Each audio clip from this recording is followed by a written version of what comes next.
When we look back at our ancient ancestors and we start to look back at their stories, when we start to look at all of their mythologies, and we start to go further and further back in time, we find a situation to where the stories get more and more weird, more and more schizo, and more crazy. I mean, the stories that are closer to us nowadays, they make a little more sense. They're grounded more in reality, or at least that's the way it seems. But the further you go back in time, with respect to these mythologies, stuff gets unbelievably weird. And you can pick essentially any mythology you want to pick, and you can just watch the insanity grow the further back in time that you go.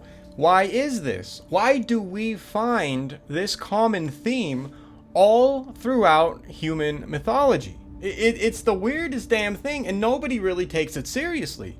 Especially the mainstream. When the mainstream looks at this kind of mythological mythos, mythological mythology. Shut up. The mythos, when the mainstream looks at ancient mythology, these guys, they just see it as fleets of fancy. They don't actually take any of the stuff that is being recorded seriously, do they? I mean, the reality is ancient mythologies, and it does not matter the culture, by the way, all of these stories are essentially relegated into this fictional black hole. People just, or not people, I don't consider mainstream historians people anymore. Mainstream historians, they take these stories and they just throw them to the side because they really don't make any sense with respect to what is going on within their chronology or within what they believe, was actually happening with the culture. For example, when cultures start talking about some sort of a river in the sky or a sky serpent or whatever, right? Some crazy, weird thing that just sounds absolutely insane to us today. Mainstream historians don't actually try to look into that and see if there's any connection to reality to what is being recorded in this mythology, right? They just push it to the side because, a mainstream historian will look up at the sky and they will say, no, I don't see a snake up in the sky. I'm sorry. There's no dragon up in the sky. I don't see your god, right? There's nothing up there. When we look up at the sky today, it's extraordinarily uneventful. We do not see any gods flying around up there doing anything. We do not see a dragon up in the sky. We don't see any of this stuff that all of our ancestors are consistently and constantly recording in their histories. We have an extremely uneventful sky nowadays, don't we? I mean, the reality is not a single one of you have ever worried about anything falling from the sky and wiping out your entire city. Now, I know there's some schizos out there who buy into those articles every week that the mainstream puts out, that there will be some sort of a meteorite that will hit Earth next week or 20 years from now or whatever, right? Stuff never happens. Not that it can't happen, but, the chances right now are really low because the reality is there's not that much large debris floating around in the general vicinity of Earth. Now, I know you can pull up some orbital simulations and you could really show all kinds of debris flying around, but the reality is that makes it look worse than it is. I mean, Earth is obviously being hit all the time by small pieces of debris. What I'm referencing is there's nothing that Earth ever deals with on a large cosmological scale that will actually worry you in real life in the sense that you can look up in the sky and see it. When we look up in the sky nowadays, we don't see anything, right? We look up at the sky and you just see a field of stars. And every once in a while, the moon floats by. And the moon floats by so slow that you don't even notice it's floating by, right? And nobody sits there and stares at the moon and goes, oh, wow, look at it go across the sky. Nobody's doing that, right? I mean, I guess unless you take certain drugs, then you're doing it. But otherwise, your average person doesn't care, right? You just don't have time for it. It does not matter within the context of your day-to-day life. The sky, so far as it's concerned, for modern people today, it may as well just be a projection screen up there. I mean, it might as well be, because the reality is you have zero interaction with space. It just doesn't matter. You're not worried about anything. Nothing is happening to you relative to the night sky or the day sky either. The only thing we have to worry about is the sun, right? Oh, it's hot out today. Go find some shade. That's really the largest part of cosmology that your average person deals with. It's funny, we actually suffer from DID when it comes to understanding cosmology. For those of you who do not know what DID is dissociated identity disorder. Basically what this means is that we have, very short definition, is that our current identity that we carry around with us has no association with the realities of greater existence. And greater existence being space. I mean, space is there, you can see it, it's there, but you've disassociated yourself from that particular portion of existence, and the reason why you have done that is because what I've already said, right? Space doesn't matter to you. You're not worried about going outside in the dark and being like, oh man, space, there's too many stars tonight. Let me go back inside, bro. It's too starry. Nobody does that because there's no reason to, first of all. But second of all, you have disassociated yourself from that cosmological aspect of humanity. This is actually kind of an important thing to think about, because once you disassociate yourself from something, that something no longer has any true bearing on your life, which means it has no actual impact, nor does it sway anything you do. So as you go on through life, it's not taken into account. Now this is normal. There's nothing wrong with doing this. But when it comes to understanding history, it's actually a huge net negative. And the reason why is this: because the vast majority of us, like 99.9%, the reality is nobody cares about space at the level they really need to. So the reality is that since we have disassociated ourselves from the reality of space and what it truly implies, like what Earth is truly floating through is absolutely insane, but we don't think about it anymore because there's basically no reason to think about it. Space does not affect your life whatsoever. And this is where the disassociation comes from, because since something does not seem to matter to you, there's no reason for you to think about it. And then once you don't think about something, for a long enough time, it's just gone. It's not relevant to your life. And I don't blame anybody, by the way, right? No, space, it doesn't do anything to us. It doesn't matter like that. But here's the problem with that perspective. Because we have all disassociated ourselves from the realities of space, the realities of what cosmology brings. When we now look at ancient stories talking about stuff going on up in the sky, which is space, our disassociation suddenly becomes a problem. Because what we find is a legitimate situation to where our ancestors are describing events going on up in the sky, right? Up in space. But because we have disassociated ourselves from space, because right now when we look up at the sky, we see nothing going on.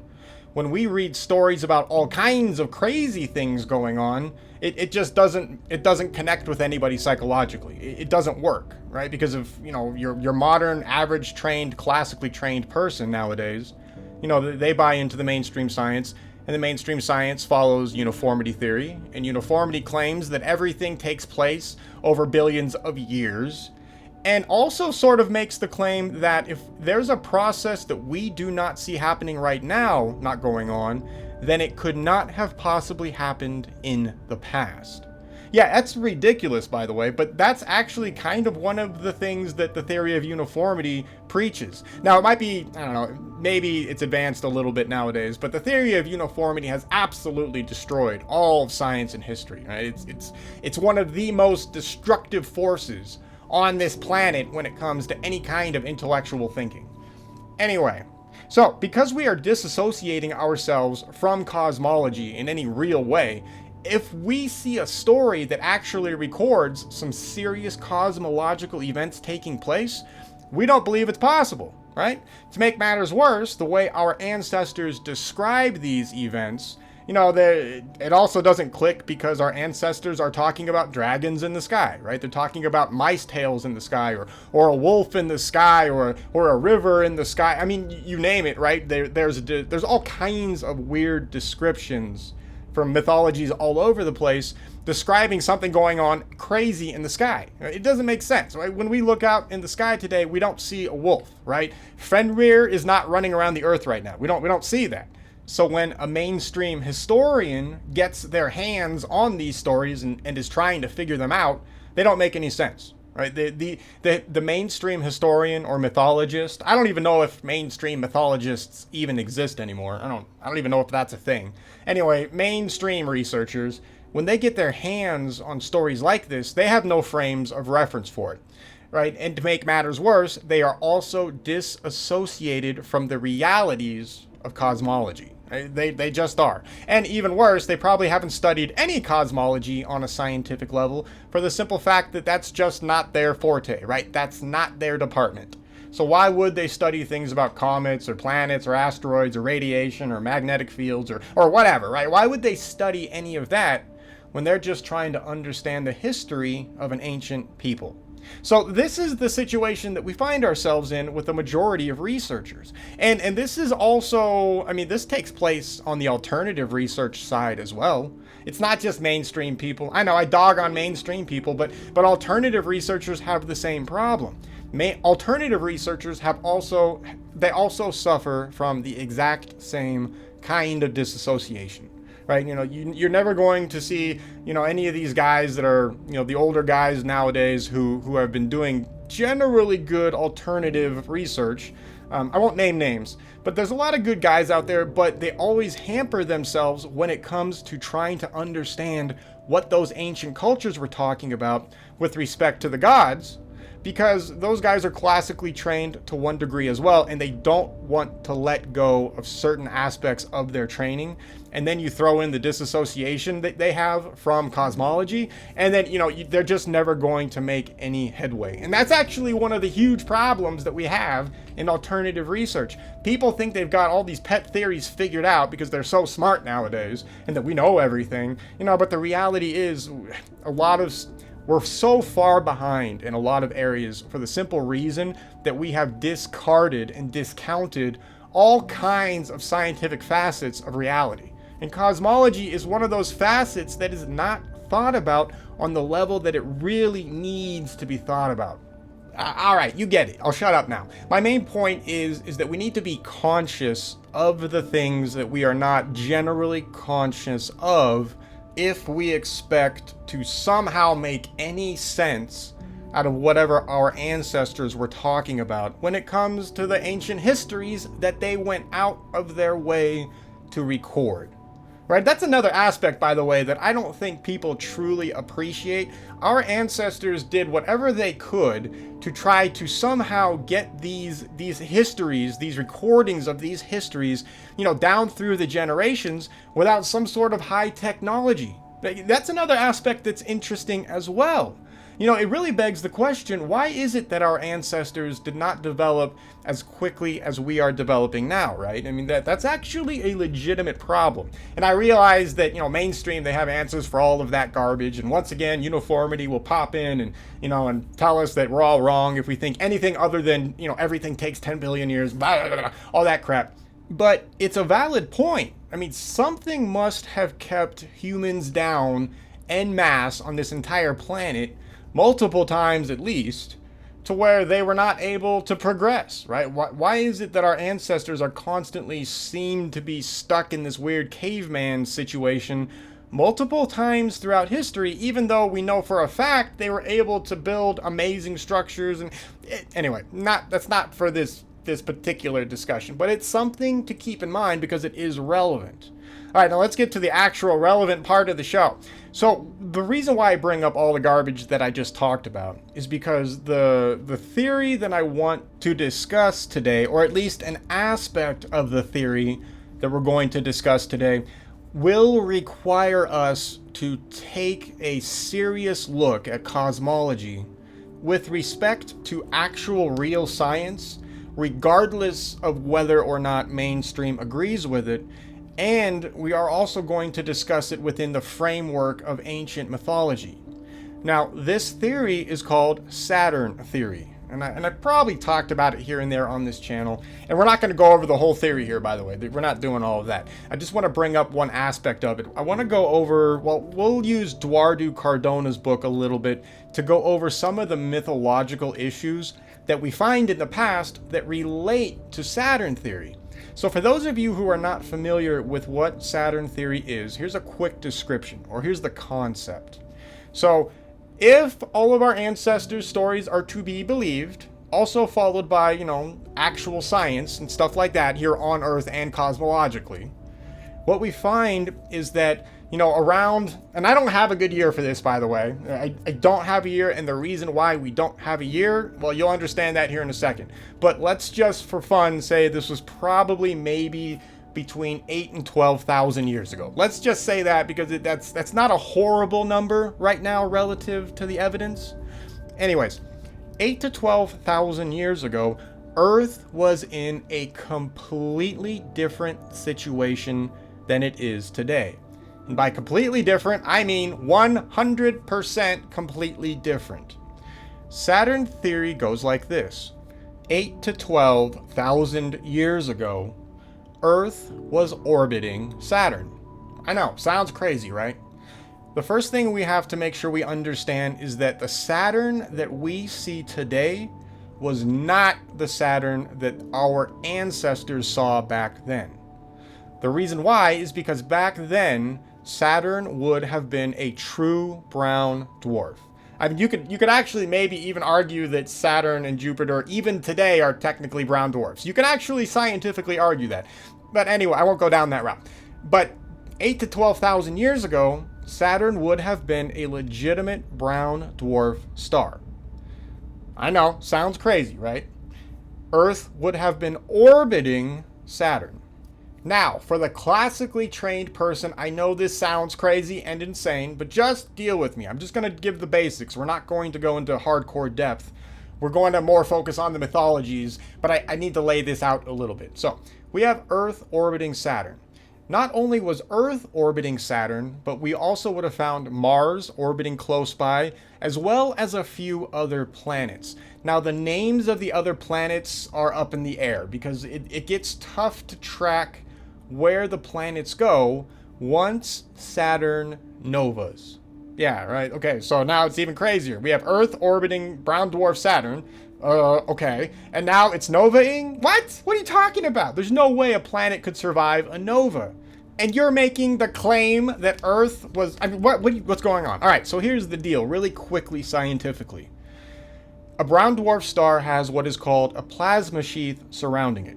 All right, so this plasma sheath is generated by the Birkeland current that is currently, powering the star. I know, like I said, we're going to go over this quick. I'm not going to go crazy. Basically, the nuclear thermodynamics model is absolute garbage, 100% trash. No reason to use it. That's not what makes stars tick. There's no reason for that, so we can throw that away too. The reason why I mention any of this is just so you understand that we have to look at the situation from a completely different perspective than what the mainstream generally teaches. So Earth would have basically been orbiting this brown dwarf, and Earth would have been encased within this plasma sheath generated by the brown dwarf Saturn's electromagnetic field. All right, so Earth basically was shielded from any kind of outside radiation from the cosmos. Essentially, what this situation put Earth into was basically a Garden of Eden type of situation. Because when Earth is currently enveloped in this plasma sheath, it is getting radiated by all kinds of infrared radiation. Infrared radiation is amazing for plants, right? Plants love that stuff. Not only that, but one of the natural processes that a brown dwarf does is that it actually creates water. And this has been proven by mainstream cosmologists, by the way. This is not some crazy theory. with zero information to back it up, you can actually go and read mainstream cosmological papers on spectrology or spectrometry,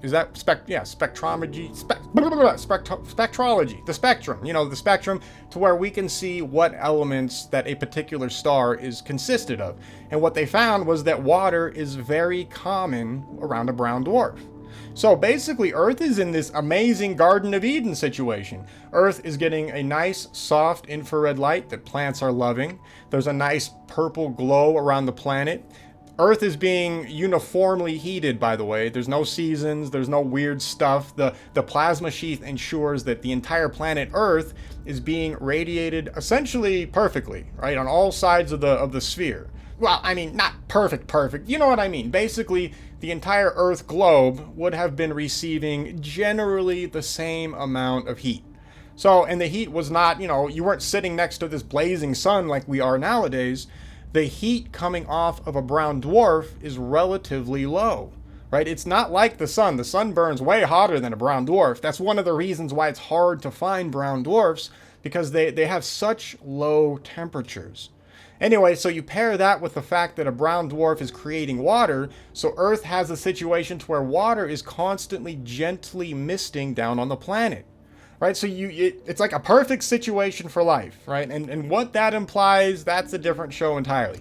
Anyway, Earth finds itself in this Garden of Eden situation, and this is what all of our ancestors record, isn't it? Like, remember, everybody talks about the beginning of Earth was this flawless paradise, right? There were no issues. There were no farming. There was no hunting. Everything was lush. There was no problems. Humans were, just running around, having fun, slapping each other on the butt. It was great. Like, no issues. The issues start when Saturn novas. This is when everything goes to hell.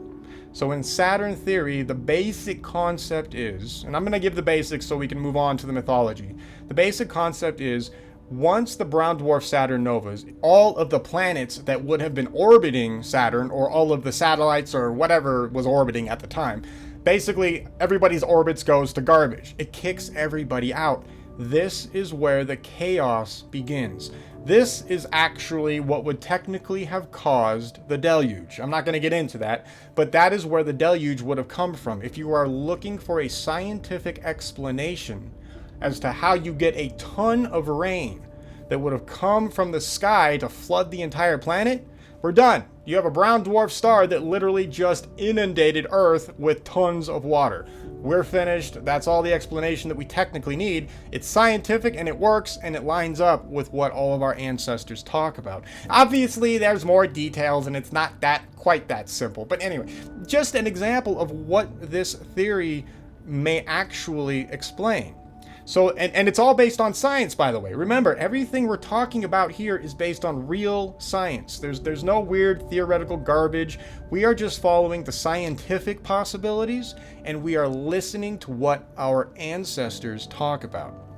So, when we look at the ancient mythologies, especially when it goes all the way back to a creation, what we find there is one super god, right? One creator god. And then we have several other deities that interact with that god to one degree or another, right? That's how everybody's creation myths generally start. Now, in the context of Saturn theory, what we find a situation to where the main creator god is being represented as Saturn, but as Saturn in its brown dwarf form. It does not look like it does now today. The rings weren't there, completely different coloration, all of that stuff was completely different. The way Saturn looks now is a byproduct of the nova that happened and then going through all the chaos that the entire solar systems, two of them, went through when, basically everything goes to hell. Anyway, so what we have is we have the main creator, Saturn. He's like the ultra mega god. And then, of course, there are other little gods in the sky as well. Who are the other little gods? Well, the other little gods that are up there are the other planets that our ancestors were able to see. Now, one of the things that it's very important to understand here is that Saturn as a brown dwarf would not have been far away like our sun today. we actually would have been infinitely closer to Saturn in its brown dwarf mode, so much so that it would have been a giant ball in the sky, right? It would have been right there. And there were planets between Saturn and us. Mars, for example, was up in there. So our ancestors actually got to see Mars semi up close, maybe about the size of the moon, maybe bigger, relatively speaking. That's a whole other subject as well, but it's important to remember or understand that our ancestors were calling these planets gods, not because they were little pinpricks of light way out in space with stars. No, it's because they were literally right there. They could see the surface of Mars, right? They could see the ominous glow of Saturn in its brown dwarf mode. Now, I get it. This sounds insane. But think about it. All of our ancestors' mythologies are also just as insane. And when you start to switch out those fictional, gods with robes and beards, and you switch these guys out with planetary bodies, with cosmological entities, suddenly everything starts to become possible on a scientific level. Now, I'm never going to get to Dwardu stuff if I don't clean this up. So basically, anyways, what happens is, essentially, Earth orbited Saturn in a Saturnian planetary configuration. We were not part of the solar system that we are part of now at this point. What happens is, and I'm going to give a quick, brief overview, Saturn essentially gets into electrical contact with our current sun, and then once that happens, all hell breaks loose, and both solar systems then start to swirl around each other, start to steal each other's bodies, and blah, blah, blah, and everything goes to hell until eventually the solar system settles down into the new configuration which we see today. Now, all of that stuff that I just glossed over, all of that stuff is what our ancestors may be talking about when they're describing all of these events in the sky. I mean, if you think about it, it makes sense. Everything I just said sounds crazy, but everything I just said is a cosmological, scientific possibility. There's nothing unscientific about all the claims I just made. Now, this brings up the point. Why are people so against paying attention to a scientific possibility with respect to understanding our ancestors' histories or understanding what our ancestors were talking about? And the answer is simple. The reality is everybody has been trained to think one very specific way when it comes to cosmology and science. And because of this, because of that high level of propaganda that we have all ingested to one degree or another, it essentially becomes impossible to look at an explanation that is bringing in new science or bringing new science to the table that goes against the old established science. The problem is that the old established science is basically complete garbage. And even, it's funny, even NASA nowadays is disproving their own trash, and they're desperately trying to figure out how to work around this, right? The James Webb Telescope is crushing all of mainstream cosmology's theories. All of these things that mainstream cosmologists held dear, the James Webb Telescope is destroying it all. So when we find ourselves in the presence of real observational data that is proving a completely different route, as real scientists, we have to follow that route. The problem is that most people like to claim they're a real scientist until they actually have to be a real scientist, right? Everybody wants to be gangster until it's time to be gangster. None of these scientists are interested in letting go of all of these theories that they've spent their entire life proselytizing on, right? And that's just the reality. These people aren't going to change. Anyway, so it's just important to understand that Saturn theory is backed up by real science. The science is just a little different. Well, it's not even really technically different. It's just being used in the actual real scientific way that science is supposed to be done. Okay. All right. So anyway, basically the picture that we have painted up to this point is that it sounds like in the past, our planet went through chaos. Is it possible that our ancestors recorded that chaos in their ancient mythologies? I want to read a few pages from Dwardu Cardona's book, and he has 5 books. This one is called Metamorphic Star. Mr. Cardona has unfortunately passed away, so he's no longer with us. But he did a lot of really good work. He has 5 books that he's done. This, I believe, is the last one, I think. Don't hold me to that. Anyway, it's called Metamorphic Star. I highly recommend getting it. Now, before we go further, I don't agree with everything Dwardu says in all of his books. And no one will, right? I mean, that's part of science. We find ideas, we move forward, we change, etc. And I believe he actually did that as well. I would have loved to have heard, how much he had changed since he had written some of these books. That would have been interesting. And maybe it's out there. I don't know. Anyway, but also Dwardu is one of these examples of an older school style of guy who is actually going out of his way to do real new science. But his mentality was still stuck back in the classical way of thinking in a lot of ways. So for example, when you read his books, he talks a lot about the ice ages. He goes out of his way to try and explain ice ages. The reality is nowadays there's no real evidence to support any existence of any ice age. We don't need that concept anymore. But he throws it in there because that's what he was trained to believe, right? The masses believe that the ice age was real, so it must be real, and I have to explain it. And unfortunately, there are chunks of his book that does that. It is very interesting the way he explains a lot of that stuff, though, and that might actually lead to other conclusions that he may not have originally thought of. Anyway, just throwing that out there. But there's a ton of really good work in these books, and I recommend it, especially if you're into history and stuff, because one of the main problems that we have when we try to study ancient history is that none of it makes sense. So I'm going to read a couple of pages that may help shed some light on some aspects of ancient history with respect to using Saturnian theory. And let's see if we can actually make some sense of what the hell all of our ancestors were talking about. If we can look at ancient history with a completely new set of tools, real objective tools, maybe we can actually start to piece together what the hell happened in a realistic way, and then we can start to understand who the hell we are as people, and we can progress and stuff. Okay, all right, let's do this. Let's start reading. Now, the ancient problem we are going to deal with here will be the issue of why is it that we find in ancient histories a situation to where an ultra god exists, and then something happens and he essentially gives birth to himself. It's a weird situation to where we find this kind of a theme all over the place in ancient mythology.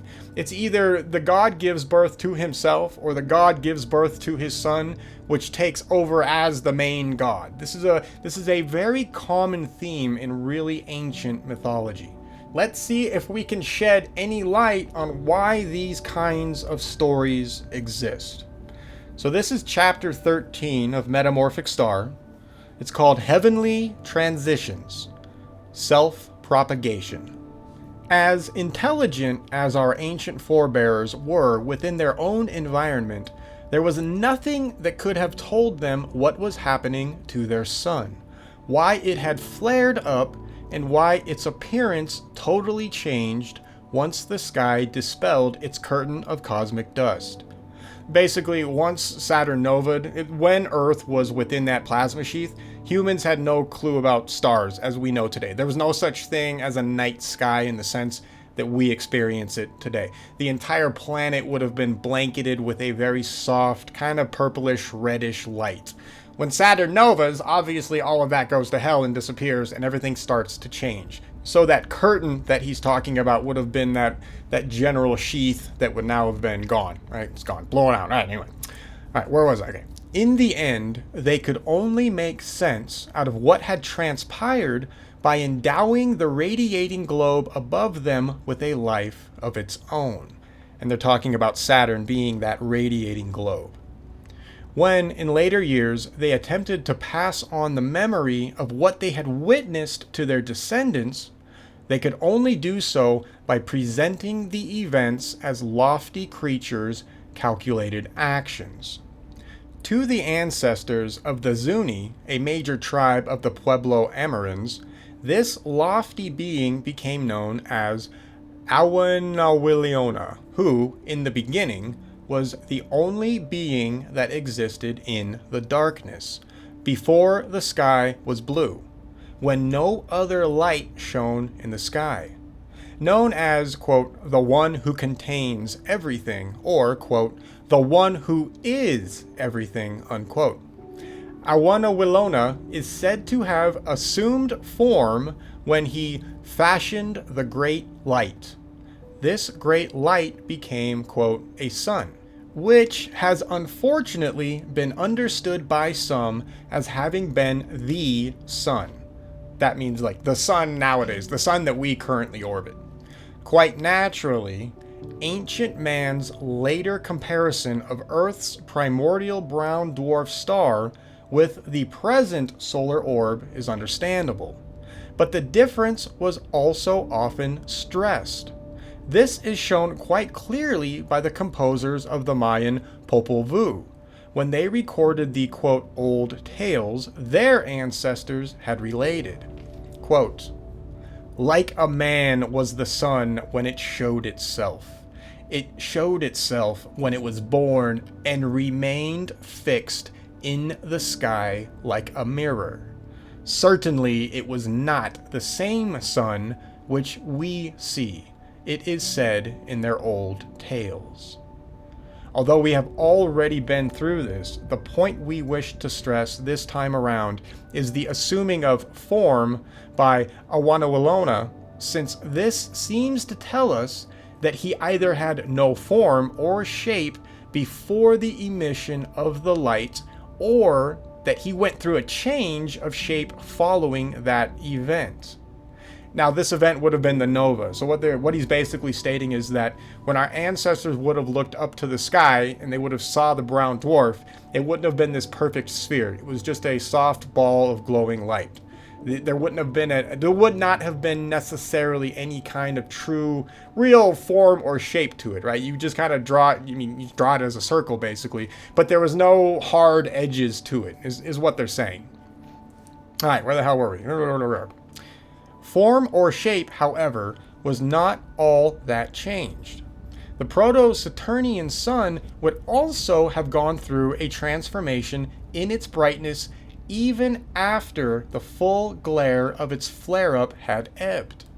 In other words, once the brilliance of its flare-up had diminished, despite its taking on a purple hue, the proto-Saturnian sun would have continued to shine much brighter than it had before it had entered the sun's present domain of influence. But it was, in fact, from that point onward that the luminary gained its renown as the blinding sun of mythic lore.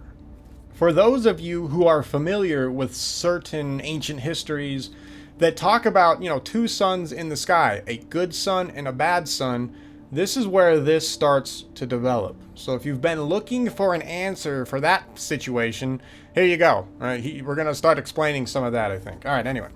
Changes in luminous outbursts are transitions which brown dwarfs are known to undergo, brightening as they cool with age. This is thought to be because their atmospheric gases condense into liquid droplets, which form clouds. Storms are then said to whisk these clouds away, revealing the brighter as well as hotter atmospheric strata underneath. The actual cause of these stellar storms is still debatable. And by the way, nowadays we know that these storms they don't exist. It's a completely different process, actually.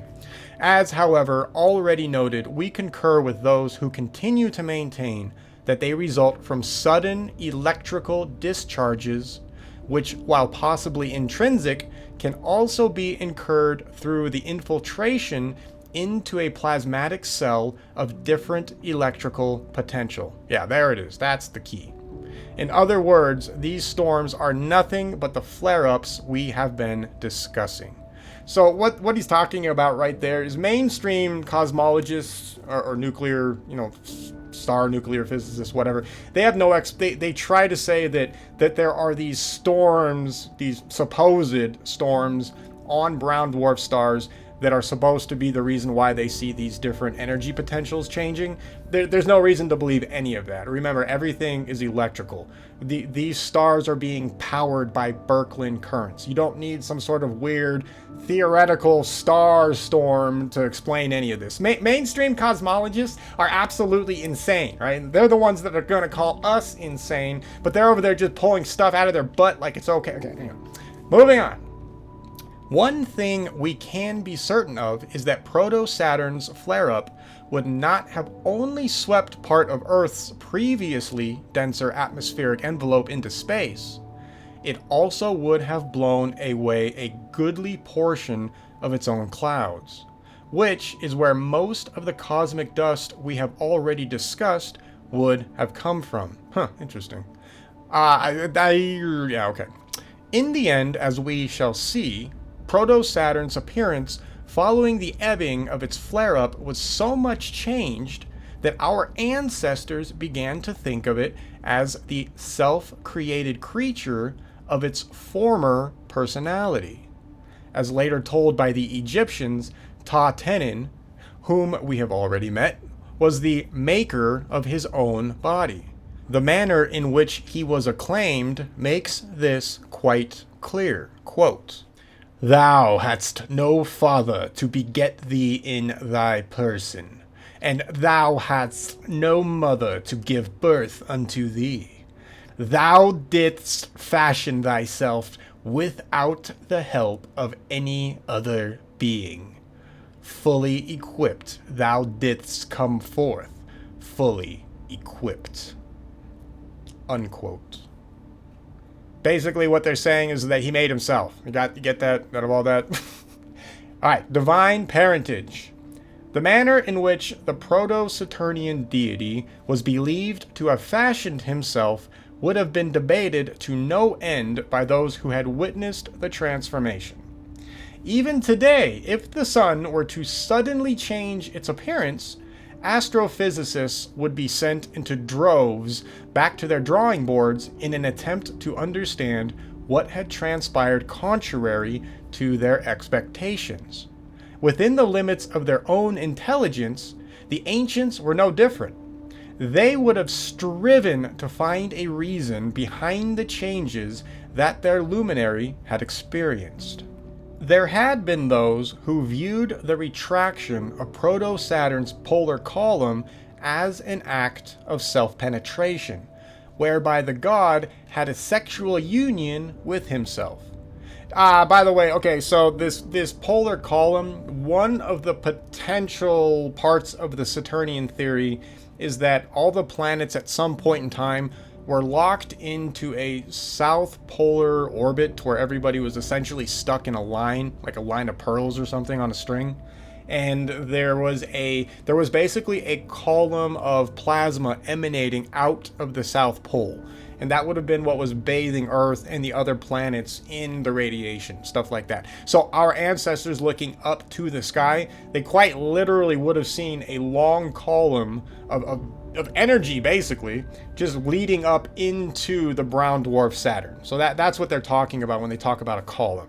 All right. It is therefore not surprising that this newly engendered deity was believed by some to have actually given birth to himself.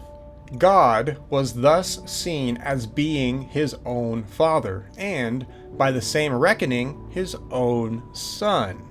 Now, where have we heard this kind of mythology before? Yeah, it gets crazy, man. This idea was bound to have caused mystification, which is why, even among the ancients, a certain amount of rationalization is sometimes met. Thus, in some cases, the Proto-Saturnian deity was simply said to have fathered a son of the same name.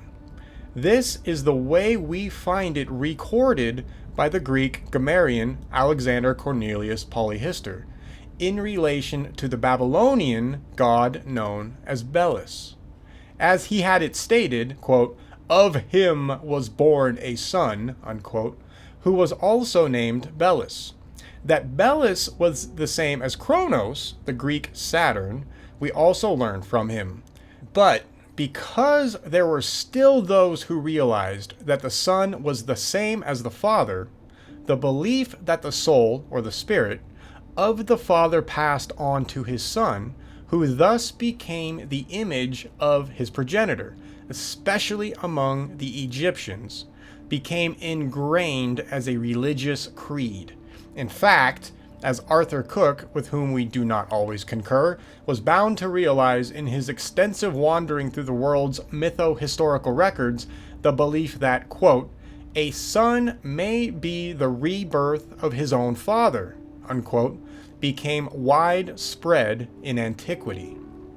Now, this gets double trouble because if we factor in real chronology and the fact that books that were written by people like Polyhistor may not have actually been written by him or were tweaked, things can get a little weird. So we may actually be missing even more information.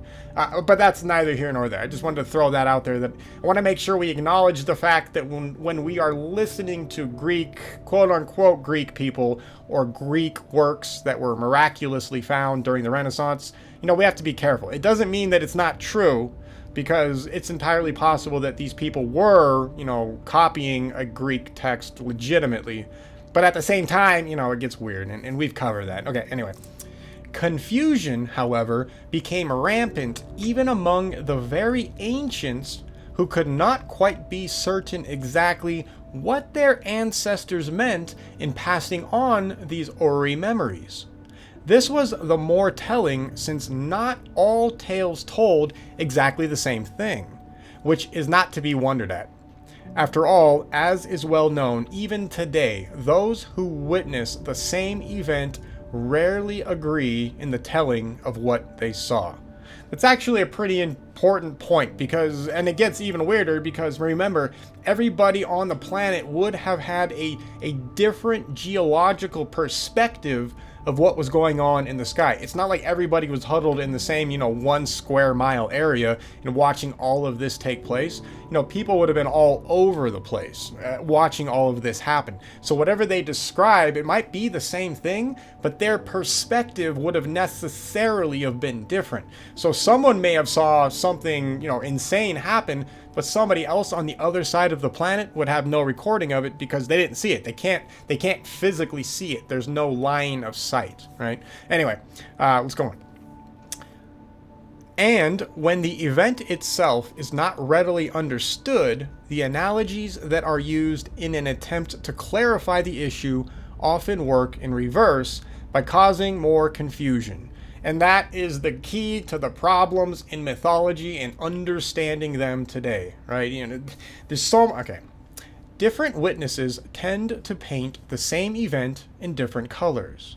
This would account for the ambiguities we meet in some of the earliest recorded versions of the Proto-Saturnian deity's relations to his own altered appearance.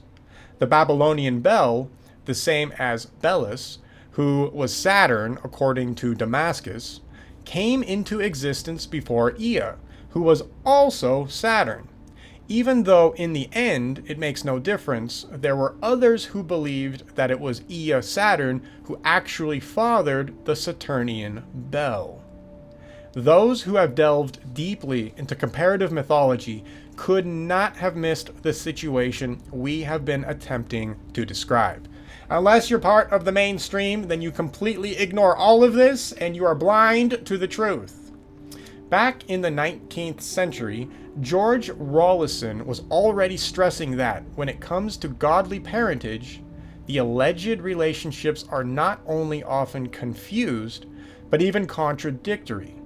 A case in point he indicated was that of Nin, or Ninip, former transliterations of Ninurta Saturn, who is sometimes presented as the son, while at others the father of the same Bel.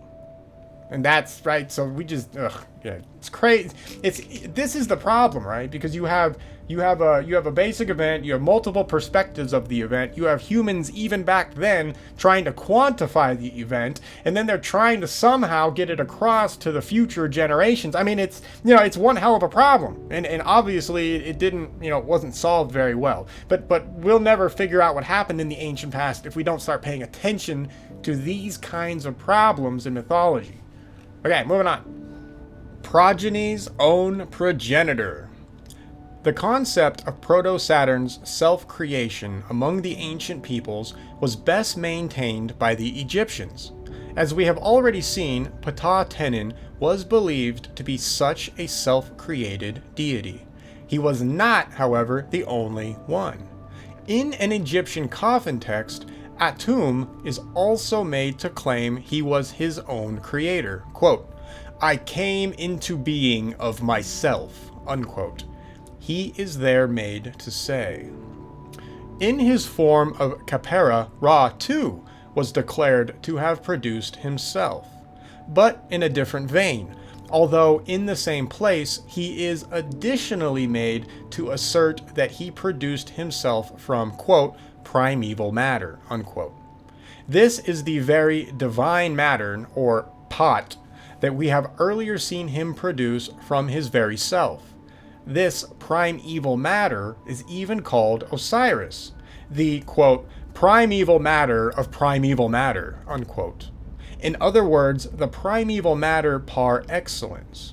All of which explains why Osiris was referred to as the Great One, who was, at the same time, the son of the very same Great One. Needless to say, this made him his own father as well as his own son.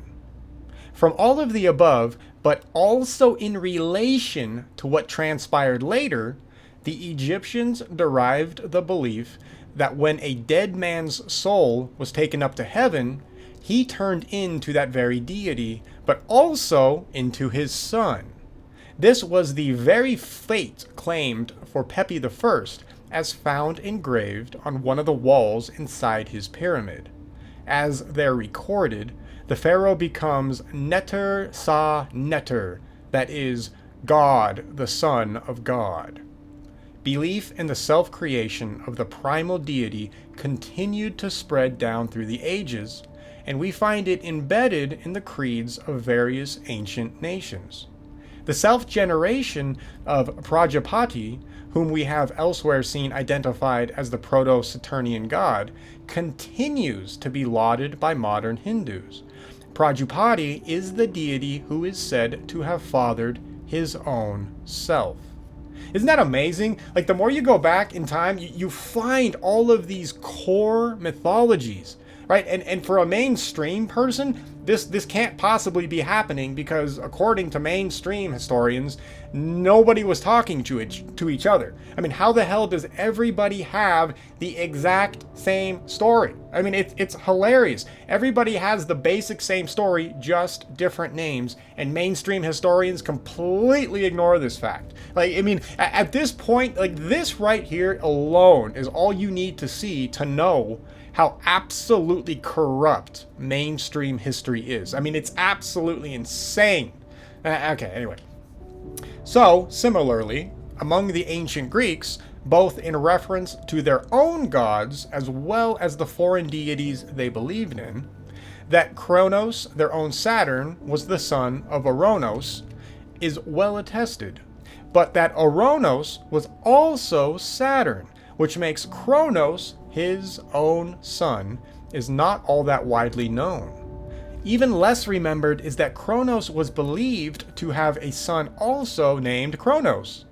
When it comes to foreign deities, the Greeks considered the Egyptian god Osiris to have also been the son of Kronos, which accords with the sacred formula, the divine cliché, that Saturn was the son of Saturn, the god who birthed his own self. Isn't that crazy? How do you like that for a completely different explanation for what all of our ancestors saw? The mainstream is nowhere near this level of coherence, right? They're not anywhere near putting together a legitimate scientific story like this that helps corroborate all of the mythologies that were recorded. But right here we go, right? We are using real science, plasma physics, electric universe theory, all good stuff. And we can employ it in ancient history. And when we do that, all of a sudden, ancient history starts to make a little more sense. Now, we still have to deal with the whole human aspect of all of this, which sucks, to be honest. But hey, what can we do, right? Unless we find, I don't know, an alien who was, I don't know, video recording Earth this whole time, we are really never going to have the full story. So we have to do our best to piece this stuff together. And if we're not paying attention to this kind of evidence, the reality is we're never going to get there, right? Let's keep going and then we'll call it. I know it's almost an hour, but we'll keep going. All right. The bloated deity. The shift from red to purple was not the only change that Proto-Saturn underwent at the shedding of the light. A change in mass would also have taken place, and this would have involved a change in size.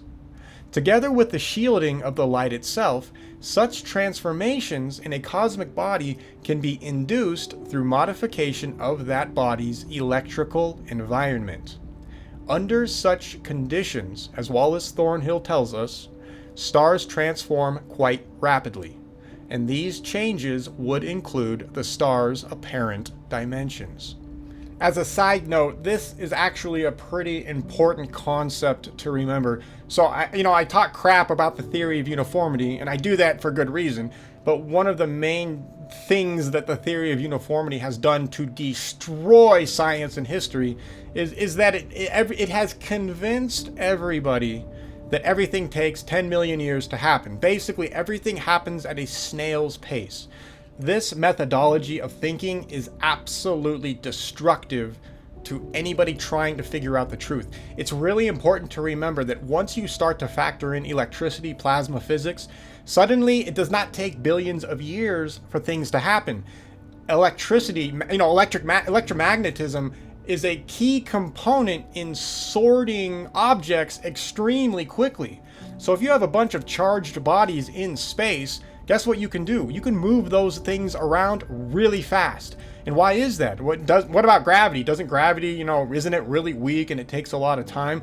Correct, but gravity is just a weak expression of electromagnetism. Right? Once you have charged bodies, gravity is almost essentially pointless, right? I mean, you can do this experiment in your own house. You can grab 2 electromagnets, make them really fast out of a 9-volt battery, some copper and a nail, and you can have those things pick up and defeat the Earth's gravity without any problem at all, right? You can defeat Earth's gravity, no problem. What that says is that gravity is so weak and pathetic that it really shouldn't manage anything. And the reality is it does not manage things the way the mainstream says.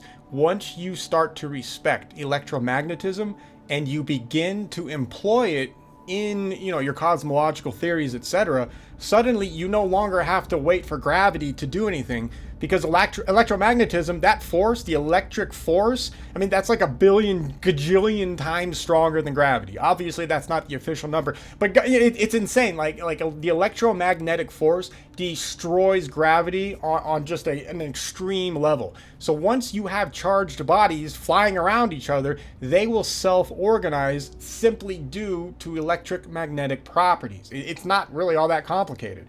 The only reason why this might sound crazy is because the mainstream cosmologists and physicists, etc., they don't even think like this. Like, these people literally do not believe that electricity could exist in space, even though we have so much proof of it, literally organizing and managing everything. It's insane. Anyways, just don't forget that we're operating under the electromagnetic principles, not on garbage, gravity, trash. We don't need any of that. There's no reason for that, right? We have a much stronger force that can dictate all of these actions.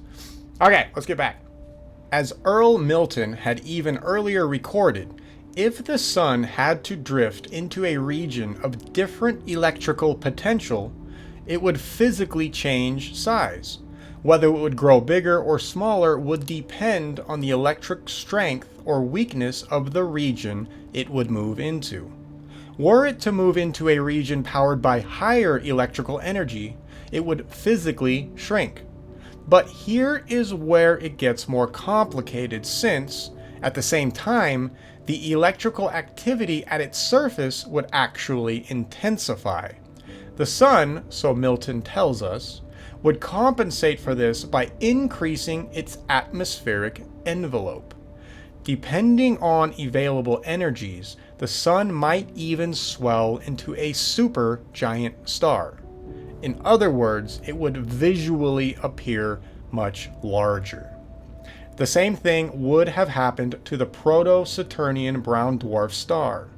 Its electrical polarization would have been much lower than the Sun's. It too would have lost some of its mass. It too would have grown physically smaller, but it too would have had to compensate for its newly increased electrical activity at its surface through an expansion of its atmospheric gases, and it too would have appeared larger.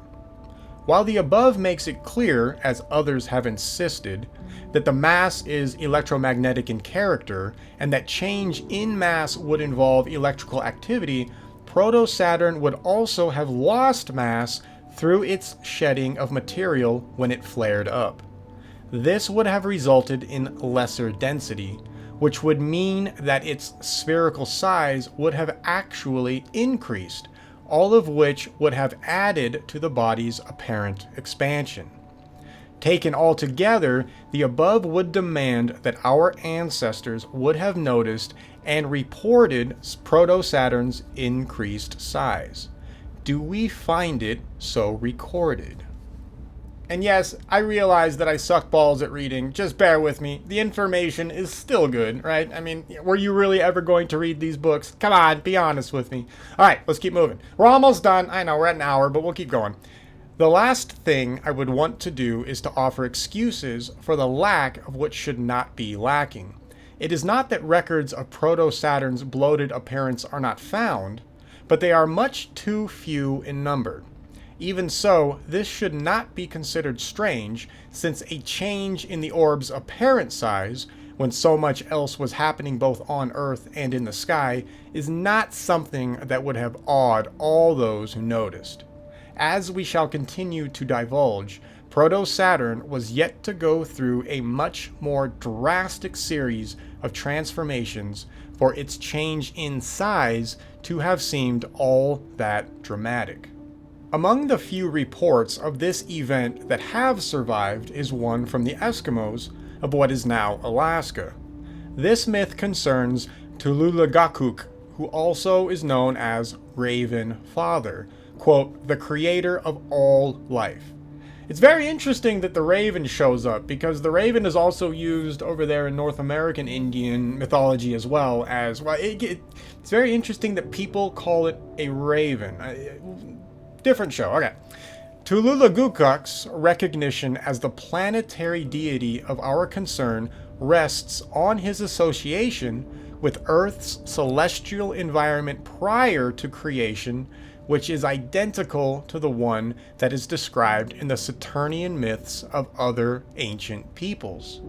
Thus, as it is told, quote, in the beginning there was only darkness. Darkness covered everything, unquote. And yet, quote, in that darkness there was already Raven, unquote. Although the tale is fraught with quaint folkloric imagery, Raven is even said to have brought light into the world, which light is now misunderstood as, quote, brilliant sunshine. And although it is not said that he increased in size, it is reported that he was still small and weak before embarking on creation.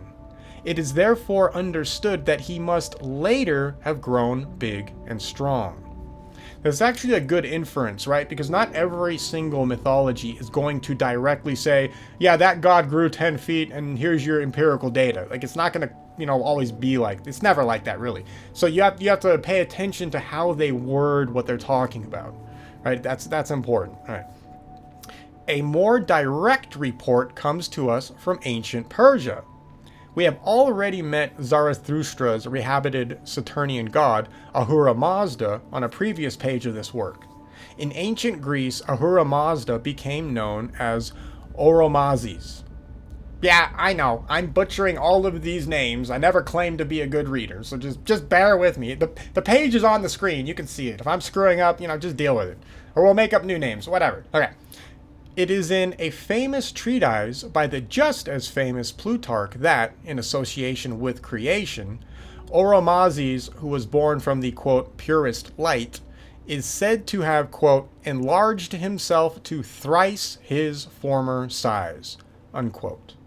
Another Saturnian deity we have already met in the prequels to this work is the Hindu Yama. As recorded in the Satapatha Brahmana, when the vital errors, that is the light associated with creation, had dissipated, Yama's body, quote, began to swell, unquote. There will be some who might feel compelled to add to the above list, since one encounters other reports of swelling deities in the mytho-historical record. A word of caution is, however, due at this point, since these additional bloating gods refer to other planets in a series of events that transpired at a later time. This is actually a pretty important warning, because we do find gods swelling up and shrinking quite a few times in a lot of ancient mythologies, but it's really important not to mix those up with the Proto-Saturnian configuration. The reason why is because it's the same problem that we find with flood mythologies, right? The second anybody hears about a flood in any mythology, everybody suddenly thinks about, Noah's flood, right? The deluge. When that's not the case, there have actually been several unbelievably insane, flood scenarios that our planet has gone through in the past few thousand years, but they're not the same thing. The causes are completely different. But modern historians, modern religious, everybody nowadays, a lot of people don't understand that there is a differentiation between floods. Same thing with the with the gods swelling and shrinking, right? These are not describing all the exact same events. Some of these events happened later and under different circumstances. So keep that in mind when you see things that might be similar. Do extra research to prove that, to see that it is actually similar, because there's a good chance that it's not, that it took place in a different time period and the circumstances were completely different as well. So it's a good warning. Anyway, recent astrophysical disclosures can be called upon to compensate for the scarcity of ancient reports concerning Proto-Saturn's apparent swelling. Although the Saturnian scenario that Immanuel Velikovsky reconstructed is immensely different from what he talks about in this book, he was still the first researcher in modern times to realize that Saturn must have flared up in a nova-like brilliance sometime in the past. And this is true. So Velikovsky and the Electric Universe people, they definitely part ways on the configurations of what happened in the middle of all the chaos. But that's one of the problems that we have. We don't have the perfect information to claim the exact paths that all of the planetary bodies took during, the basic cosmological car crash of Saturn running into the current sun solar system. And in my opinion, I don't think we have the information for anybody to make the kinds of claims that certain people are making. Like, this is still up in the air, right? This is an opportunity for you and me to try to figure this out as well. There's really good people operating in the field, but it's just important to remember that we are just missing information. We have to be careful. Okay, anyway. All right, where are we at? Okay. Despite the fact that he mistook its cause while also misplacing the event in time, Velikovsky really still held true to the biblical chronology, just so everybody's aware. These guys are, I guess these guys still do as well, because if you still buy into mainstream chronology, you buy into biblical chronology. But Velikovsky would have put it more in line with real biblical, like actual dates, like 6,000 years ago, instead of looking back like 10,000 years ago. Okay, you never mind. Okay. Despite the fact that he mistook its cause while also misplacing the event in time, he rightly concluded that Saturn must have exceeded Jupiter in size before its prehistoric flare-up. This is a precept that is actually upheld by astronomers who believe that, early in its formative career, Saturn, quote, collapsed suddenly, unquote, while flinging out debris including dust. Debris including dust. Very much as we have posited on the strength of the mytho-historical record. Yeah, that's interesting that even certain aspects of mainstream cosmology agrees. They're also just wrong in their chronology. They just throw it back like 10 billion years. You don't need to do that. There's no reason. Regardless of whether he accepted the details of that theory in their entirety, Fred Hoyle, among others, had little doubt that the present Saturnian planet is the remnant of a larger gas giant. So that's important for mainstream people. For those of you who still hold on to mainstream cosmology, it's funny, even mainstream cosmologists are seeing the truth here and there. They just don't know how to put it into the picture of reality because of their psychological makeup, right? They've got the theory of uniformity stuck in their head. So this Saturnian situation would have had to have happened for them like 1 billion years ago. It could not have possibly happened 10,000 years ago, right? But there's no reason to believe, anyway, okay.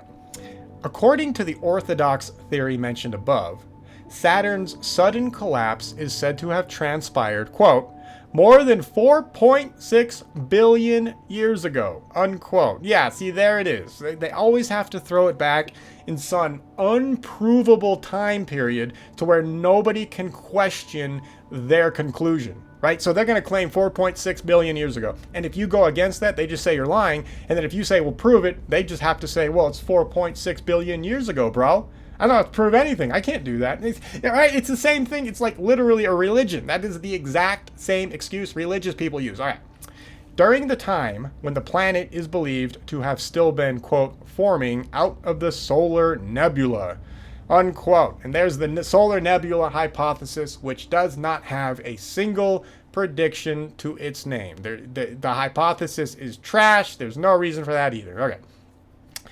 This, however, would have involved core accretion, the unfolding of which procedure would have required, quote, several million years.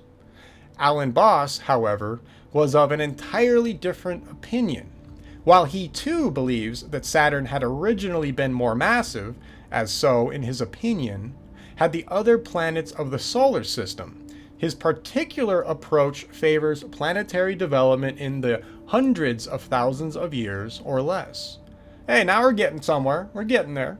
While shying away from the veritable maze of theories that have been proposed to account for planetary formation, we mentioned this in order to forestall any criticism that might be raised in relation to the much later time we have proposed for the events we have been analyzing. If orthodox astronomers can offer such disparate time sequences for what they believe to be the same procedure, we can sit just as comfortably with our own lesser figure. After all, we have never offered a date for Proto-Saturnian's formation, but only for its most recent flare-up.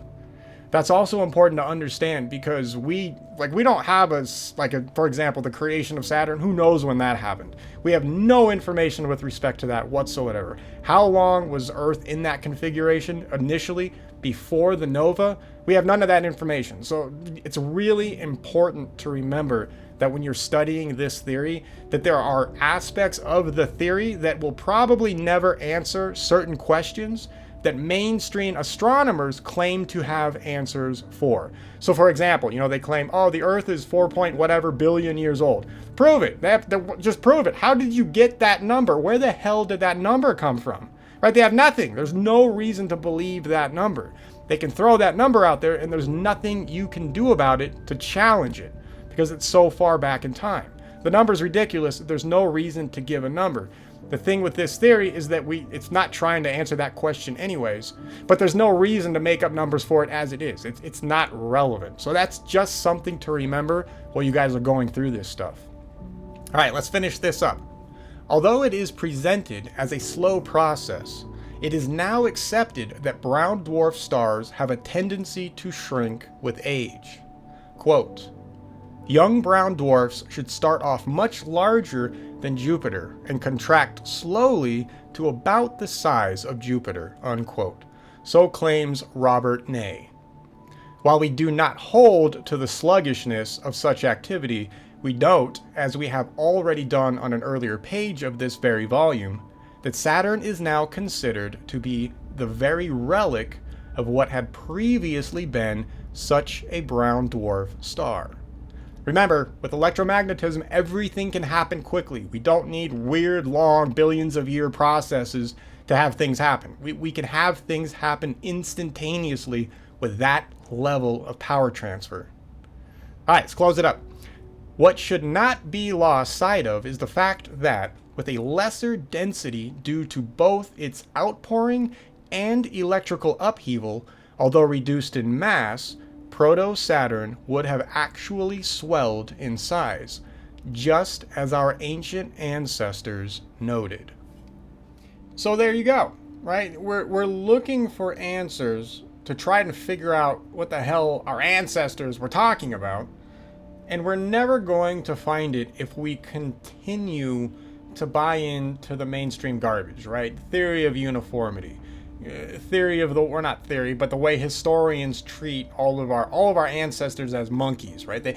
All of the stuff that they recorded, all of these mythologies, it's all just fiction, right? They're all flights of fantasy. Our ancestors were not smart enough to, really understand what was going on around them, so they made up all this weird garbage, and that's what they decided to transmit down the ages. Not the important stuff, but truly fictional garbage.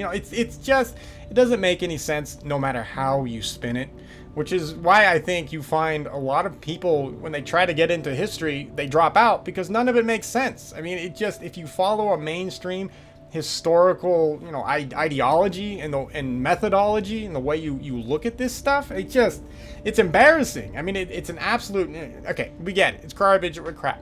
Anyway, I just wanted to share that with you guys. Dwardu had that section was well, it just kind of breaks it down, shows you guys a different explanation about what our ancestors may have been recording when they saw that stuff in the sky, right? When they're talking about gods, they're not just making stuff up. They're literally saying, no, we saw these things in the sky doing all kinds of crazy stuff. And, they gave them names and they tried to describe them to the best of their ability.